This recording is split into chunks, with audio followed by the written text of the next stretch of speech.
శ్రీమాత్రే నమః. ప్రతిరోజు పొద్దున్నే లేచి స్నానం చేసి కన్నీళ్లతో దేవుడి ముందు దీపం వెలిగించి, స్వామి నా కష్టాలు తీర్చు అని వేడుకుంటున్నారు. కానీ పూజ గది దాటి బయటకు రాగానే ఇంట్లో భర్త వేధింపులు, ఆఫీసులో అవమానాలు, చుట్టూ ఉన్నవాళ్ల సూటిపోటి మాటలు. ఇదే నాకు ఈరోజు మన ఛానల్లో ఒక ఆవిడ పెట్టిన కామెంట్. నిజమే, మనసు రగిలిపోతుంది. నేనేం పాపం చేశాను నాకీ శిక్ష అని బాధ కలుగుతుంది. అసలు దేవుడున్నాడా? ఆయనకి నా పూజలు కనిపించటం లేదా అని కోపం వస్తుంది. దేవుడు పూజ చెయ్యకూడదు అని మనసులో కూడా అనిపిస్తుంది కదా. నిజమే. ఇప్పుడు నేను ఇన్ని మాటలు చెప్తుంటే నా మీద కూడా కోపం వస్తుంది. ఎందుకంటే చెప్పే మీకు నొప్పి తెలియదు కదా అని. నిజమే, ఆ నరకం అనుభవిస్తున్న వాళ్ళకి మాత్రమే తెలుస్తుంది. కానీ ఒక్క నిమిషం ఆగండి. మీరు ఒంటరి వాళ్ళు కాదు. ఈ ప్రపంచంలో అత్యంత కష్టాలు పడిన ఇద్దరు గురించి వింటే మీ కన్నీళ్లు ఆగిపోయి మీలో ఒక తెలియని తెగింపు ఖచ్చితంగా మొదలవుతుంది. కుంతీదేవి ఎవరు ఆవిడ చెప్పండి? హస్తినాపురానికి మహారాణి. కాని ఆమె జీవితమంతా కన్నీళ్లే. పెళ్ళైన కొన్నాళ్లకే భర్త చనిపోయారు. 5 చిన్న పిల్లల్ని తీసుకుని అడవుల పాలయ్యారు. కళ్ల ముందే కొడుకులను చంపడానికి కుట్రలు జరిగాయి. నిలువ నీడలేక, తినడానికి తిండి లేక ఒక మహారాణి పరాయి ఇంట్లో దాసిలా బ్రతికారు. యుద్ధం గెలిచారు. కృష్ణుడు ఆవిడ దగ్గరకు వచ్చి, అత్తా ఏం వరం కావాలి కోరుకో అంటే అప్పుడు ఆవిడ ఏమడిగారో తెలుసా? కృష్ణ, నాకెప్పుడు కష్టాలనే ఇవ్వు, నా కళ్ళెప్పుడు కన్నీళ్లతో నిండి ఉండేలాగా చూడు అని అన్నారు. కృష్ణుడు ఆశ్చర్యపోయి, అదేంటత్తా ఎందుకు అంటే ఆవిడ ఒక మాట అన్నారు. కృష్ణ, సుఖం వస్తే గర్వం వస్తుంది, నిన్ను మర్చిపోతాను. కానీ కష్టం వస్తేనే కన్నీళ్లలో నువ్వు కనిపిస్తావు. నాకు ఈ రాజ్యం వద్దు, భోగాలు వద్దు, నిన్ను గుర్తు చేసే ఈ కష్టాలే నాకు చాలు. నువ్వు నా పక్కన ఉండడం కంటే ఇంకేం కావాలి కృష్ణ అని అడిగింది. ఆలోచించండి, ఒక మహారాణి కష్టాలని వరంగా అడిగింది అంటే ఆ కష్టాల్లో ఆవిడ ఎంతటి దైవత్వాన్ని చూసిందో. ఇంకా దమయంతి, ఆమె సౌందర్యవతి, గుణవతి. కానీ విధి ఆమెను ఆటాడుకుంది. భర్త నలుడు జూదంలో సర్వం కోల్పోయారు. కట్టుకున్న బట్టలతో అడవికి వెళ్ళిపోయారు.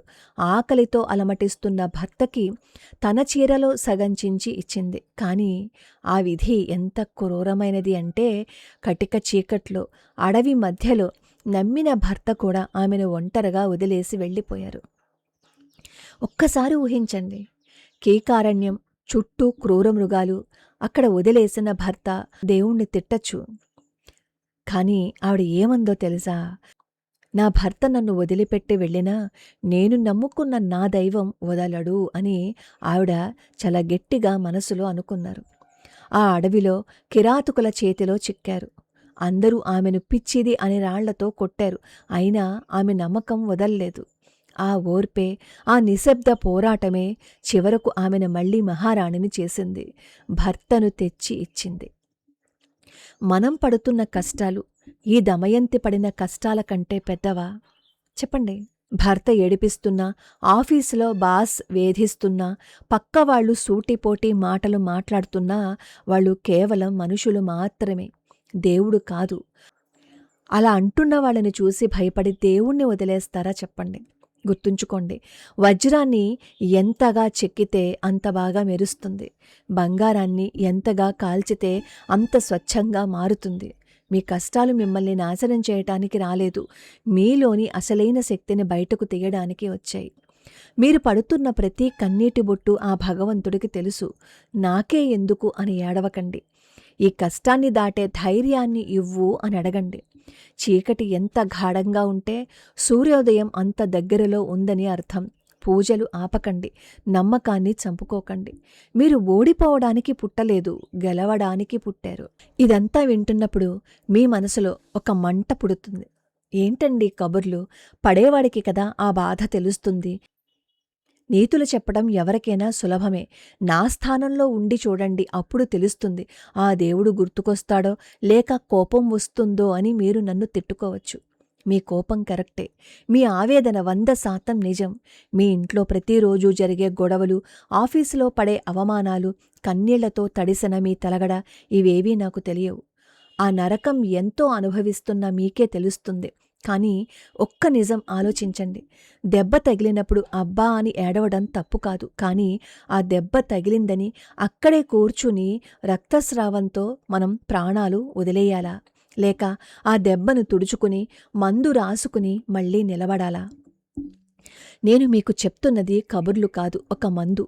కుంతీదేవి, దమయంతి కథలు నేను మీకు ఎందుకు చెప్పాను అంటే, వాళ్ళు గొప్పవాళ్ళు కాబట్టి కష్టాలు పడలేదు, కష్టాలు పడి కూడా నమ్మకాన్ని వదలలేదు కాబట్టి వాళ్ళు గొప్పవాళ్ళు అయ్యారు. మిమ్మల్ని ఏడిపిస్తున్న వాళ్ళు ఎవరైతే ఉన్నారో, మిమ్మల్ని సతాయిస్తున్న ఆ బాస్ ఎవరైతే ఉన్నారో, వీళ్ళంతా మీకంటే శక్తివంతులు అని ఎందుకు అనుకుంటున్నారు? వాళ్ళు కేవలం మీ ఓర్పును పరీక్షిస్తున్న మనుషులు మాత్రమే. వాళ్ళ తిట్లకు కృంగిపోతే గెలిచేది వాళ్ళు, ఓడిపోయేది మీరు. ఎవరైనా మిమ్మల్ని బాధ పెడుతున్నప్పుడు వాళ్లతో మీరు వాదించకండి.